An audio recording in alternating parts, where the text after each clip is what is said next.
Hey everyone, welcome to Exercise Check. In this video, we're going to be going over Objects and Classes Part 2, which can be found in the reading on Chapter 5.5. So let's go ahead and get started. All right, so we're here on the website at 5.5 for that exercise.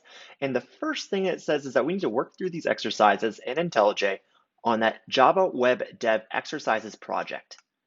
So it sounds like we need to open up IntelliJ and into that Java Web Dev Exercise project. Luckily, I already have that open.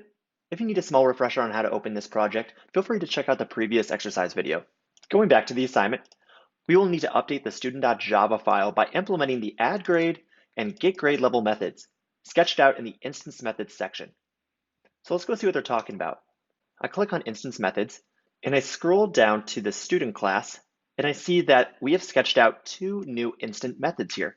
So what I'm going to do is just grab this, copy it, come back to IntelliJ, and paste it right below our student info, exactly how it had it in the example. Great, so now we have those two methods that it's talking about inside of our student.java class. Let's see what it wants to do with it. So we go to 5.51, the getGradeLevel method, and it says this method needs to return the student's level based on the number of credits that they've earned. Okay, so that sentence just told me a lot. It's going to return the student's level. The student's level, I need to know what that is. Okay, I see freshman, sophomore, junior. It's going to return these words, which are strings. So this getGradesLevel needs to return a string. Okay, and then it says it needs to return that based on the number of credits that they've earned. So it says 0 to 29, 30 to 59. Okay, so before we hop over there, I'm going to copy these specifications, and we're going to go over to IntelliJ. We're working on the getGradeLevel instance method. So I'm going to paste that into here. Now I see a little error here that says missing return statement. We are expecting this method to return a string, which is correct because we need to return freshman, sophomore, junior, etc. But we don't exactly know what we're going to be returning yet, but we're still getting that error. I don't like to see red in my files. So I'm going to say return null, which is just going to make this method happy until we're actually able to return something of value. Let's break this task apart. It says we need to return a specific student level depending on the number of credits the student has. All right, so let's go ahead and do this. Let's start with the first one in the list, freshman. We have to return this if the student has 0 to 29 credits. So let's go ahead and do that. I have to make a decision. Does the student have 0 to 29 credits? If I have to make a decision or ask a question, this is telling me I need to do an if statement. So I'm going to write if, and then I need number of credits. If we go to our class variables or our fields up here, we see number of credits. This is the class variable that contains how many numbers of credits my student currently has. So I'm going to use this to make my decision in my if statement. How I get access to a class variable is I use the keyword this. Then I say number of credits. I have to see if it's 0 to 29. To do that, I need to see is it greater than or equal to 0, and is this dot number of credits less than or equal to 29. This is how I check if something is from 0 to 29. Therefore, in this one, I would return the string freshman. Great, so I completed freshman. On to sophomore. Well, this is going to be another decision. Is my number of credits between 30 and 59? If I'm going to do that decision, I need to do another if statement. Here, I would change this one to 30 and this one to 59. And then I would change this to sophomore. Now I see we have two different if statements here that are right next to each other that definitely correlate. If they're not a freshman, then they might be a sophomore. This means there's a direct correlation between these two if statements. If there's a direct correlation, what we can do is chain them using that else if statement. That's why I'm going to place else if here. If they're not a freshman, they might be a sophomore. So check that in this same kind of chain of these if statements. Well, if they're not a sophomore, then they might be a junior. So I update this to 60 and update that to 89, and then I put junior. Well, if they're not a junior, then they might be a senior. That says 90 plus credits. So in this one, I could put number of credits greater than or equal to 90. Everything else is senior. Now, why didn't I just put else here instead? This is because what if it's a negative number? What if the number of credits, for whatever reason, a typo possibly, is a negative number? then technically that else statement, if we were to put it here, would also get executed. That's why we put a hard conditional here. Greater than or equal to 90, return senior, to protect against that. Finally, we can put else here. If it's anything else, such as a negative number, we can return null here. So this can be thought of as a catch-all or a D, none of the above kind of case. So we can return null because if they're not a freshman, sophomore, junior, or senior, we don't know what they are. So we're just going to return null because we have no idea what to return here. So now we see that we're getting an error down here. It says unreachable statement. That's because no matter what happens in this method here, this line can never be executed. Why? Because again, this is a catch-all block. If none of these above if statements get executed, then this else statement gets executed. This else statement has a return inside of it. Therefore, on a worst case scenario, this return will get executed. Therefore, we don't need one down here. It's unreachable. We cannot ever execute it because there's never a case in which it would need to be executed. So there we go. We've created our get grade level method. So let's go ahead and test it. Originally, I put a main up here just to make an instance of the student to go ahead and test it, make sure everything's wired up properly. As we can see, I put 1 in for my number of credits. If 1 is my number of credits for the student, I should expect freshman to come back if we call the get grade level method. So I'm going to type in myself, which correlates to this variable here, dot get grade level, semicolon. And this is going to return a string. So I need to create a string variable to catch whatever's returned from this. So I say string my grade level. I'm going to print that out to the screen. And now I'm going to run this. And we see that freshman is returned. Awesome. Let's try this one more time. We're going to type in 30 here. So if I have 30 as my number of credits, I should be a sophomore. I run this once more. And now I see I'm a sophomore. So it looks like this method is working. So let's hop back. Now we're going to do 5.5.2, the add grade method. Method accepts 2 parameters, a number of course credits, and the numerical grade. Let's do that. We locate that method and it looks like int course credits and double grade is already in there in the parameters.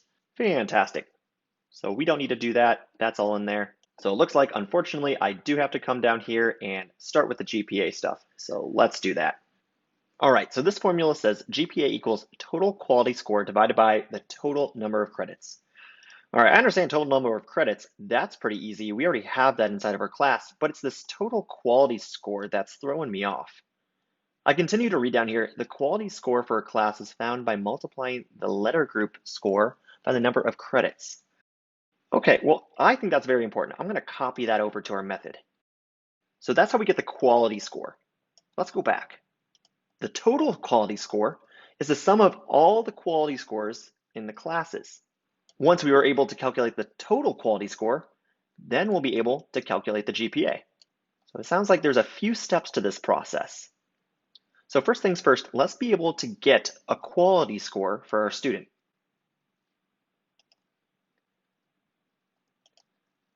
So let's go ahead and translate the sentence before we do anything, because I really don't understand what goes into calculating a quality score. So I'm going to say quality score equals, so it's found by multiplying the letter grade score. So I'm going to say letter grade. Multiplying is with that asterisk. And then it says by the number of credits of that class. So we say number of credits. Okay, so we have our quality score equation created. But I'm still confused of how we're actually going to update this total quality score so we can update the GPA. So let's keep reading. We're on to 5.5.2.2, determine the new GPA. Okay, so we need to update the student's GPA. Okay, so in order to update the student's GPA, we need to calculate their current total quality score by using the formula GPA times number of credits. Okay, that answers a lot of questions. So it looks like total quality score is equal to GPA times number of credits. All right, so we collected a little bit more information of how to complete this task. Let's keep reading. Use the new course grade and course credits to update their total quality score. Okay, I'm going to copy that one over too. This is a lot of good information here. Update the student's total number of credits and then compute their new GPA. So we're going to start at number 1 here, and we're just going to get the student's current total quality score. So let's calculate that. So the first thing first we're going to do is get this total quality score. the current one. Remember, keyword current. And we do that by creating a variable, which I know GPA is a double, while number of credits is an int. I'm going to go with a more precise data type when I'm determining what data type I want my variable to be. In this case, it's double. So I'm going to say double, and I'm going to call it current quality score. I'm going to set that equal to the GPA, which is going to be the current GPA. The GPA is luckily a class variable. So all I need to do is call to that class variable, say this.gpa times the number of credits, which is also a class variable. So I say this dot number of credits. There we go. I got my current quality score. Awesome. Let's go back. And it says use the new course grade and course credits to update their total quality score. Okay, so what I need to do is calculate the new quality score that's coming in through the parameters. Additionally, up here, I kind of have a misleading name here. I want to say total, not total, total quality score. Down here, I'm going to put double again. I'm going to say new quality score. The quality score is calculated by multiplying the letter grade, aka the grade parameter, times the number of credits, the course credits that's coming in through the parameters. Remember, for this one, we're just calculating the quality score of the grades that are coming in through the parameters. So we say grade times course credits. So there we go. We have our new quality score. Now it says we need to update the current total quality score with this quality score we just calculated. So I'm going to create a double, and I'm going to call it new total quality score. And what we do is we simply add the current total quality score plus the new quality score, just like that. All right, let's go back. We just did this, perfect. Now we need to update the student's total number of credits. How we do that is that we can use an int for this one because we know that number of credits is an integer as it's passed around. A strong hint is up here in this parameter says int course credits. So I'm going to say int new total number of credits. So that'll be equal to whatever the student's current number of class credits are, which is stored in that class variable at the top, which we access using the this keyword again, number of credits, plus whatever's passed into our parameters. In this case, it's course credits. We take that and we add it to that class variable. So it's this dot number of credits plus course credits, which gives us our new total number of credits. Awesome. It also says we need to update the student's total number of credits, so we have to update that class variable. So we say this dot number of credits equals new total number of credits. All right, so we've finished up this step. Let's go back. The final thing we need to do is compute their new GPA. All right, so let's take a reminder of how we calculate that GPA. It's through this equation right here. So I'm going to copy that, come down here, and I'm going to paste it because it's very important information. So I know my GPA is going to be a double, so I'm going to create that double, call it new GPA, set it equal to total quality score. Well, I need that new total quality score I calculated up here. So I say that divided by total number of credits. Well, that's that new total number of credits we just calculated. Semicolon. So now this is going to calculate our new GPA.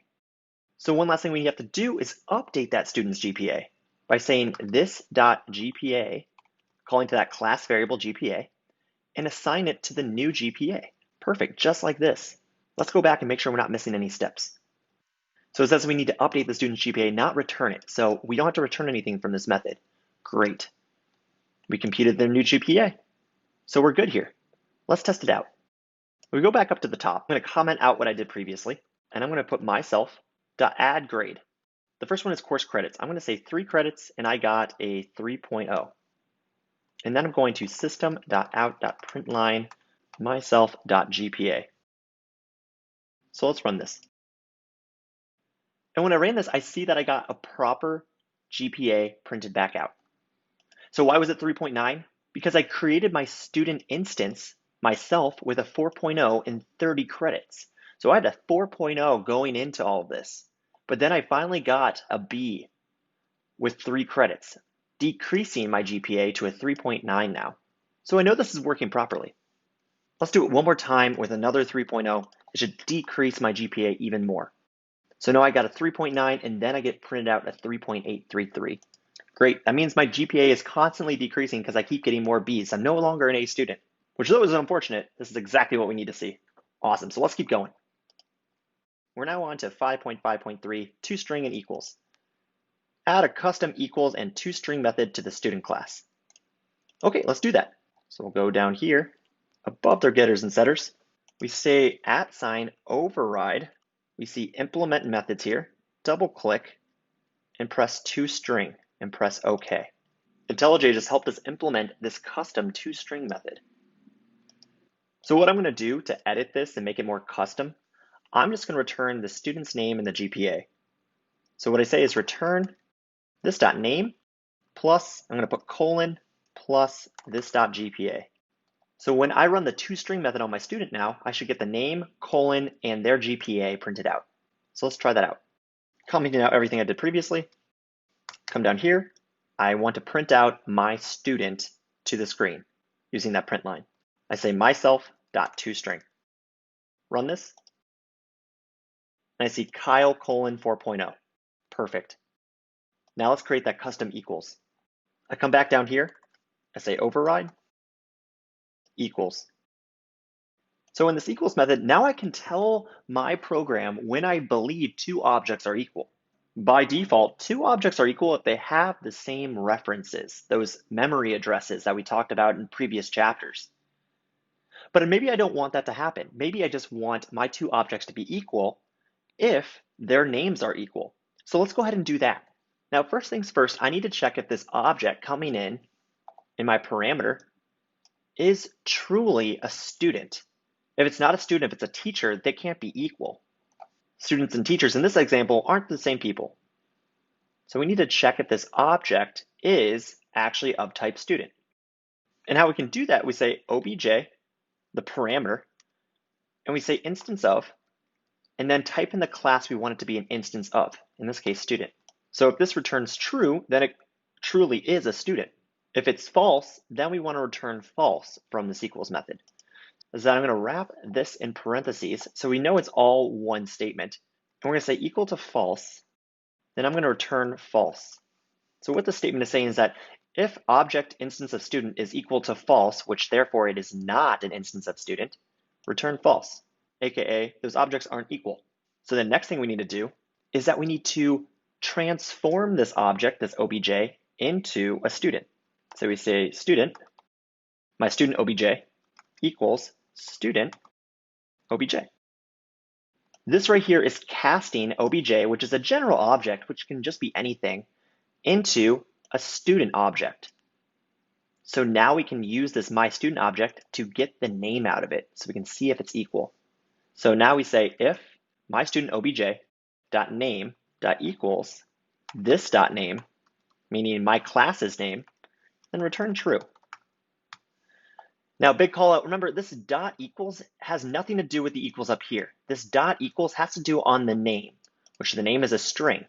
So we're asking, is this string name equal to our class variable dot name? If it is, return true. Down here, if it's not equal, then we're going to return false. As you can see, I put a lot of these on inlines. Remember, we can put these brackets here if we truly want to. I was just simply putting them all within one line. So there we go. We created a custom equals method. So let's go ahead and try this out. So what I'm going to do is create a second student here, and I'm going to call it my twin, Kyle 220 2.0. And then I'm going to create a teacher. This teacher doesn't have a constructor, so I can't even put a name in there, but we'll test this out anyway. So I'm going to print out whatever that custom dot equals method we created returns. So I say system.out.println, I say myself.equals twin. So I'm going to comment this out below, paste this up here. So we expect this to print out true. So let's run it. Perfect. What if I put myself in there? Does myself equal myself? It does. Perfect. What if I put in the teacher? Looks like it prints out false because remember the teacher is an instance of the teacher class, while myself and twin is an instance of the student class with the same name. So this is how we create a custom equals method. Let's move on. Add custom equals and toString methods to the course class. All right, let's do that. Let's go over to the course class. All right, so it looks like we need to add that custom toString once more. So we say override with a capital O, and then the toString method. Perfect. In this one, I'm going to print out the course name and the numbers of credits this course is worth. So if we ran the toString method, it would say whatever the course's name is worth, that many credits, number of credits. Perfect, we have that in there. So let's make that equals method now. Great. Let's go back to the student class and copy what we did for the equals method.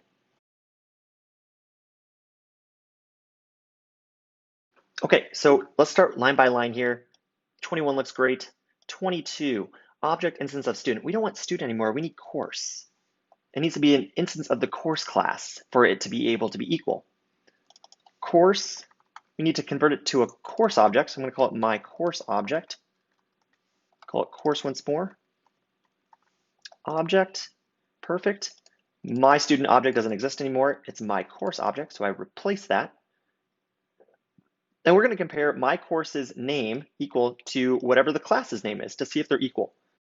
But we can't test this out just yet because we don't have a constructor for the course class. So let's go ahead and do that. We put our constructors always below our class variables. And what I'm going to do is create a constructor that takes in just the name of the course right now. So I'm going to say public course string name. I call it to the class variable using the this keyword. And then I say name, which is the parameter that I'm passing into my constructor. So now I can set my name of my course so I can see if they're equal. Let's go back to student and run this and run a comparison in main. I go back up to main. I'm going to comment this out. I'm going to come down here. I'm going to create two course objects called my first course. And then I'm going to create another one that says my second course. And let's see if they're equal by doing exactly what we did before. So I'm going to say my first course dot equals my second course. Let's see what this prints out. We run it. And it prints out false, which is what we need to see because our course names differ. Even though they're the same objects, they don't have the same name. So that dot equals method returns false. So let's make it return true. We can do that by making the names the same. We run this again, and now we see it's true, indicating all of this is running properly. Last thing we need to test out is let's make sure our toString method is working. So this is how we would print out my first course as a toString. Going back to course, we see that the toString method needs a name and worth number of credits. Worth number of credits has never been set because we don't take it in as a parameter within our constructor. So right now, if we ran this, we would get back my first course is worth 0 number of credits because we never put in a number of credits, so it defaults to 0, which primitive integers do. They default to 0. So let's go ahead and let it take in a number of credits. So I'm going to say int number of credits. We call it to the class variable by using the this keyword. Worth number of credits equals number of credits. Save this. But now we have two related problems. We go back to student and we see that we're getting two errors because now we have a constructor that needs two arguments, not just one. So we have to place in the number of credits here. So I say 2 here and 3 here. So let's run this again. And now we see my first course is worth 2 number of credits. Not the best English, but we know it's working. Perfect, let's go back to our exercise and see if we need to do anything else. Looks like that is the last thing. So awesome job, everyone. We finished up this exercise. I hope this gives a little bit more clarity into classes and how we can use them as we move forward. Thanks for doing this exercise with me.